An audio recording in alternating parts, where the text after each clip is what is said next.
All right, here we are for another week of On the Couch with Dan and Dane. Today we're going to talk about how do you recover from a bad investment. Bought a bit of a donkey, right, and we're stuck under that. Now we need to revert that process and get us back out and making that moolah again. So, because there is lots of people out there. There's a lot of people, and I know a fair few of them in defence, who have gone out there.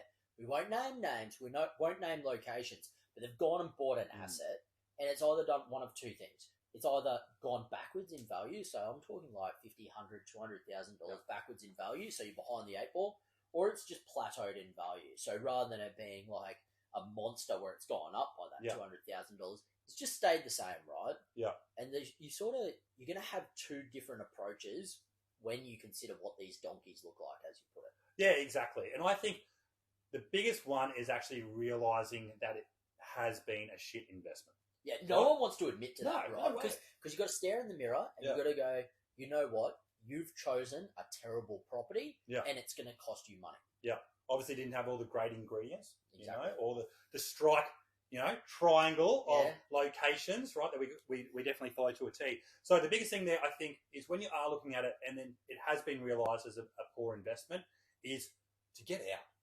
Yeah. That's my thing. It's like when you're there and it's not improving your worth and getting you closer to retirement, you're better off cutting your losses and then we go again. Yeah. Right? And we're finding a way better location, a location that is going up in value and does satisfy all the ingredients that we need, right, to make sure that it is going to be in a booming spot.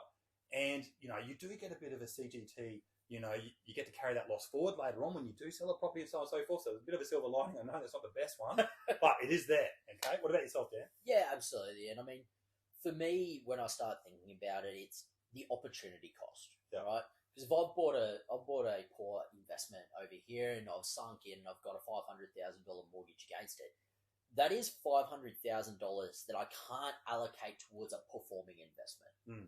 And so for me, that's the biggest thing is you've only got so much borrowing capacity. You've got a finite amount that you can borrow off the banks. Yeah. And if you're using it with a dud, you're now you're not just going backwards with that property, but you're foregoing any potential growth that you could get from another investment on the other flip side. Yeah. So it's kind of a double whammy. You A, get the loss, and B, you miss out on the growth as well. So for actual fact, it goes backwards by 150 and you miss out on 150. That's a $300,000 decision. Yeah. Where you sit there and you go, well, is this property really performing the way it should do? Is this property performing the way I envisioned it doing so?